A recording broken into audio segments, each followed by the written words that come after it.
Sino ba itong Mac Builders? Pasikatin na natin.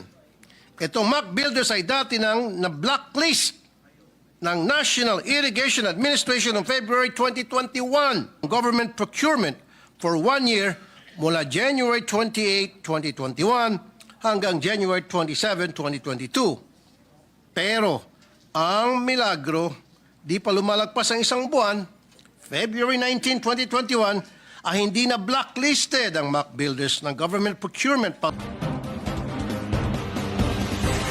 The Honorable Tulfo is recognized to deliver his privileged speech. You may proceed, sir. Thank you, Mr. President. Distinguished colleagues, I speak before you today on a matter of personal and collective privilege. As an archipelago, sea travel is unavoidable. Kaya naman po, ang ating mga seaports ay mahalaga para sa ating bansa at sa ating mga kababayan. We always have our eyes sa mga airport at sa land travel. But we should not forget our seaports because they contribute to our national economic development and international and domestic trade. In numbers, our ports cater to 621,801 ship calls, 280 million metric tons of cargo, 7.8 million TEU container traffic, 78.7 million passenger traffic, and 11.2 million ro-ro traffic annually. Ports generate significant revenue, support tourism by providing access to remote locations, and enable participation in the global market by serving as gateways for imports and exports. That is why, as the chairperson of the Committee on Public Services, sinugurado ko na matutukan ang mga problema at estado ng ating mga seaports. Nito mga nakaraang buwan, magmula ng hinawakan kong public services, umikot po ako sa iba't ibang port para maunawaan ang mga problema at kailangan ng taong bayan. Please indulge me a couple of minutes of your time to look at some of the ports we have visited.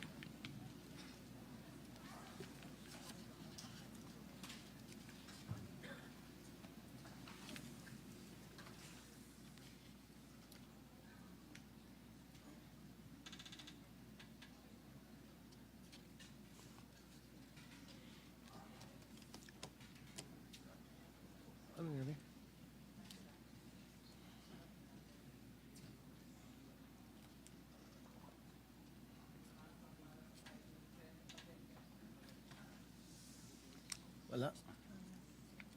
Okay. Kung hindi, wag na. Pag sinuot ito ng isang tao hindi marunong lumangoy at medyo mabigat ang weight tulad halimbawa ni tatay, ni nanay, lulubog to. Tingnan nyo. Tapos to butas pa. Tapos butas-butas. Oh.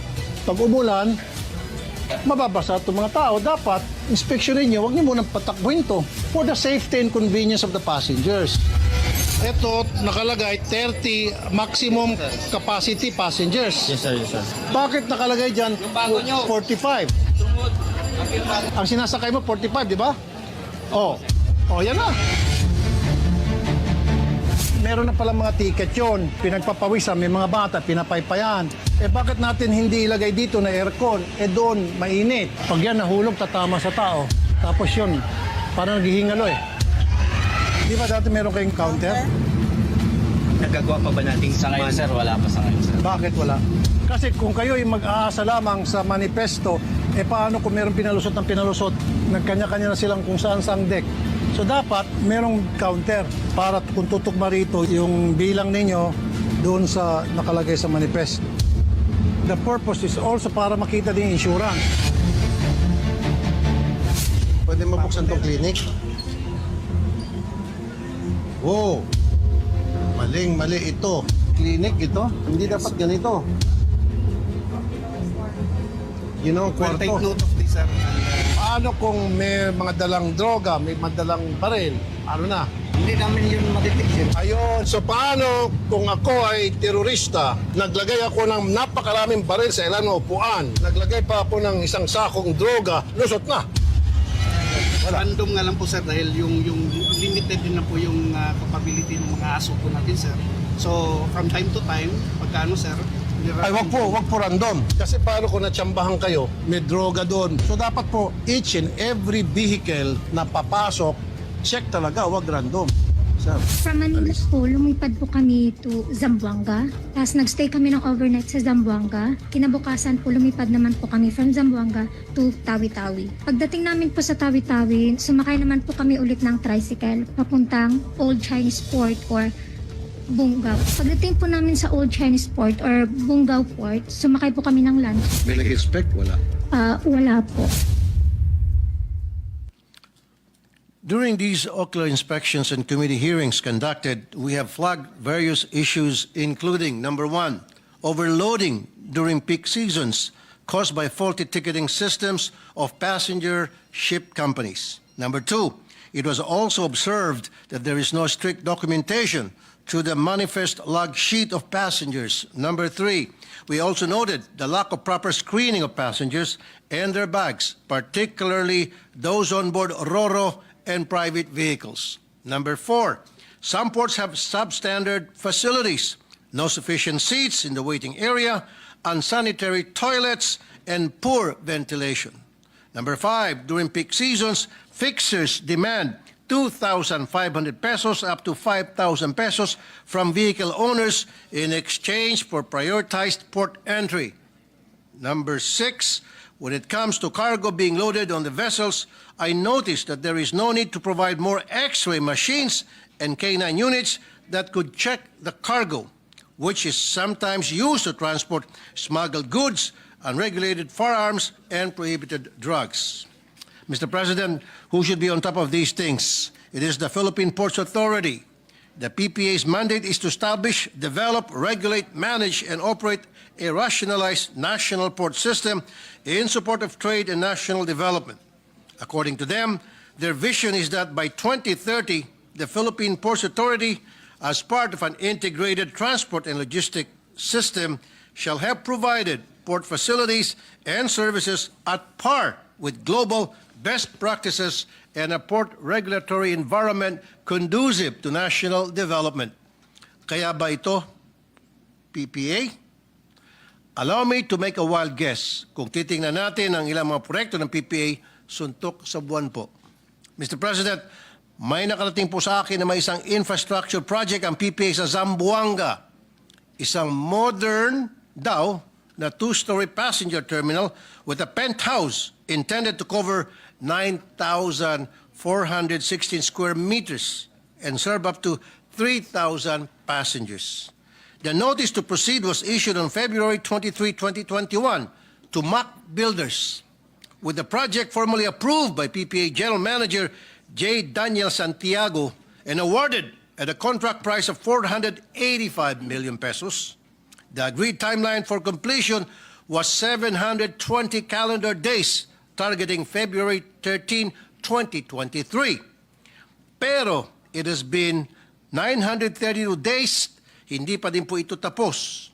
Sa ngayon, civil works appear to have been abandoned. No updates or accountability have been made public by the Philippine Ports Authority. The project, as of date, has a completion rate only of 56%. Kung ano-anong dahilan ang binibigay: limited supply of construction materials, insufficient manpower, and persistent unworkable weather conditions. Lahat naman dinadaanan yan. Dapat ay nakafactor na yan sa timeline nila. At kahit natamaan pa ito ng COVID, matagal lang natapos ang pandemya. Sabi nga ng mga tao doon, mas nauna pa natapos ang SM na sinimulan kamakailan lang kesa matapos itong passenger terminal na ito. Mr. President, puro extension na itong proyekto na ito. Ngayon, pinapa-approve nila ang 5th project extension at pending approval, nag-apply na sila ng 6th project extension. Ang nakakapagtaka, may nagsabi sa akin na naghahanap na sila ng subcontractor na tatapos nito, pero wala nang gustong humawak nitong proyekto dahil hindi na sapat ng pondo para sa pagtapos ng proyekto. Zamboanga Passenger Terminal is just one of the many projects under the watch of PPA General Manager J. Santiago, which are distributed to 3 pet contractors, One of them is Mac Builders. Sino ba itong Mac Builders? Pasikatin na natin. Itong Mac Builders ay dati nang na-blacklist ng National Irrigation Administration noong February 2021 dahil sa pagka-terminate ng Malinaw Dam Improvement Project sa Bohol. This 730.9 million pesos project was terminated because of failure to fully and faithfully comply with contractual obligations without valid costs and lack of essential equipment. The performance security of 219 million pesos was forfeited. The MAC and MAC was suspended from government procurement for 1 year mula January 28, 2021 hanggang January 27, 2022. Pero ang milagro, di pa lumalagpas ang isang buwan, February 19, 2021, ay hindi na blacklisted ang MAC Builders ng Government Procurement Policy Board o GPPB. At kung gaano ka-delay ang kanilang project, nakarating din sa akin na delayed din ito sa pagbayad sa mga empleyado. Sabi ng ilang mga nagtatrabaho, pa din sa MAC Builders, no benefits, delayed salary, palakasan, sip-sip culture is widely spread. They did not pay government contributions, delayed salary, and toxic culture at work. Management has no care at all. Pambihira naman to. Hindi naman lang naibabahagi sa mga empleyado nilang nagpapakahirap yung mga naibulsang pera ng bayan. Mr. President, apart from this delayed passenger terminal, the services in the Zamboanga port is horrendous, despite the 2.5 billion contract with Global Port Zamboanga Terminal Incorporated. First, there is the persistent scalping of port access issues. There are repeated complaints about unauthorized ticket resellers and weak ticketing controls. Second, poor pre-departure holding area conditions. Passengers required to stay for at least 2 hours in the pre-departure area and do not have any proper seating facilities and suffer from very poor ventilation. Third, lack of accessibility and priority lanes. There are no special lanes or priority boarding for parents with small children, senior citizens, persons with disabilities, and pregnant women. Finally, there's a concern regarding the cargo handling rates at Zamboanga, which increased by more than 300%.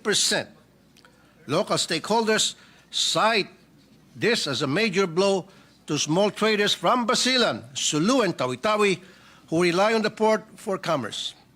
Indeed, people from the shipping industry has been saying that the PPA infra anomalies has slowed domestic trade significantly and has made local shipping more expensive than international shipping.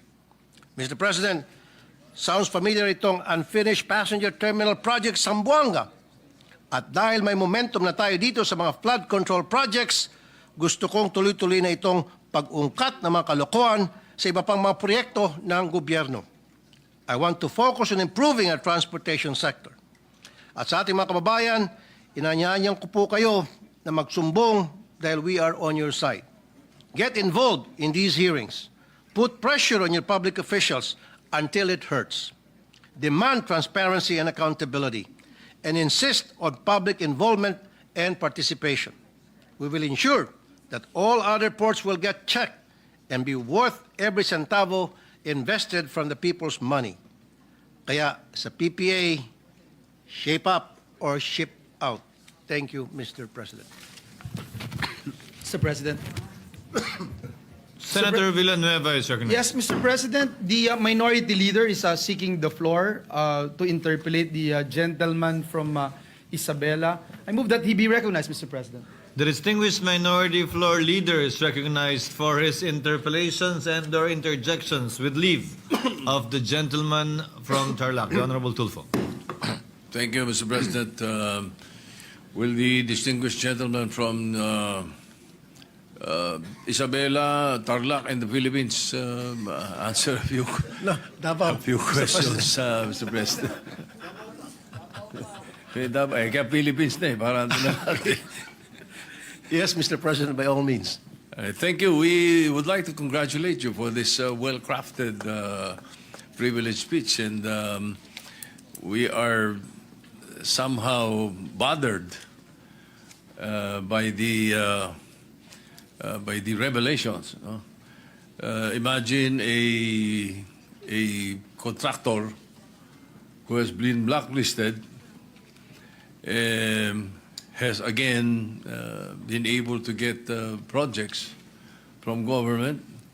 Baka baksak na naman ito doon sa sinasabi nating pagka-blacklisted, baka dapat, hindi na dapat binibigyan ng pagkataon. Anyway, I hope my only question, it depends on the answer of the gentleman, is who is these Mac builders, Mr. President? Who are the people behind Mac builders? Okay, thank you, Mr. President, for that question. The contractor, Mac Builders, the owner and president is Manuel A. Chua. And the contract price was 485 million pesos. The project that was mentioned in my privilege speech. And this contractor, like I said, Mr. President, has been blacklisted already, supposed to be for 1 year, but even before 1 year, siya po ay nabigyan ulit ng contract. Kapareho po ito sa mga flood control projects na pinag-usapan natin ngayon dito sa Senado, and even yung mga projects sa irrigation, Mr. President, halos kapareho itong mga nangyayari ngayon, na yung mga contractors na na-blacklist, pero nabibigyan ulit ng mga proyekto afterwards. Sila rin ba yung ano, are they the same contractors for the NIA of Malinaw, Bonot, Earthfield Dam projects that you mentioned earlier? Yes, Mr. President, yung Malinaw project, sa kanila po yun, Mr. President. Sa kanila, yung Bonot, Earthfield Dam. Yung Bonot, we still have to verify, Mr. President. Pero Alright. yung Malinaw, I'm very sure na sila po yun, Mr. President. These Mac builders and the other possible contractors, were they licensed by the PICAB, by the PCAB, the Philippine Contractors Accreditation Board? Yes, Mr. President, they were duly licensed by PICAB. And the blacklist came from?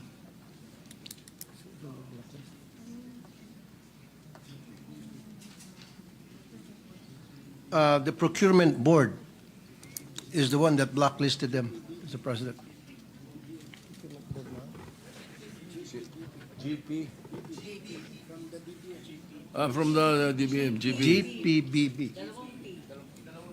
GPPB, Mr. President. GPPD.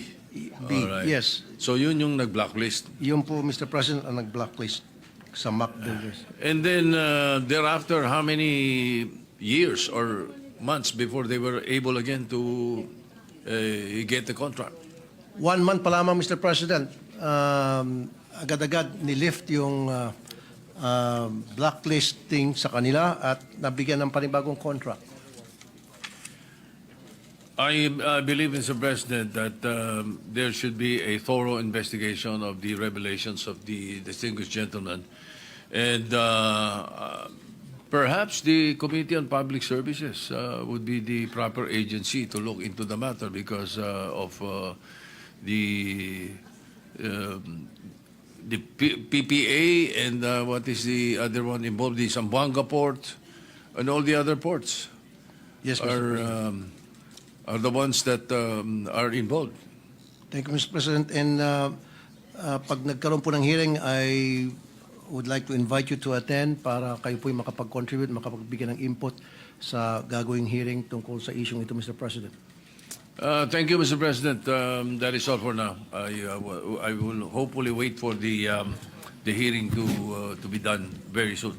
Thank you. Thank you, Mr. President. Thank you.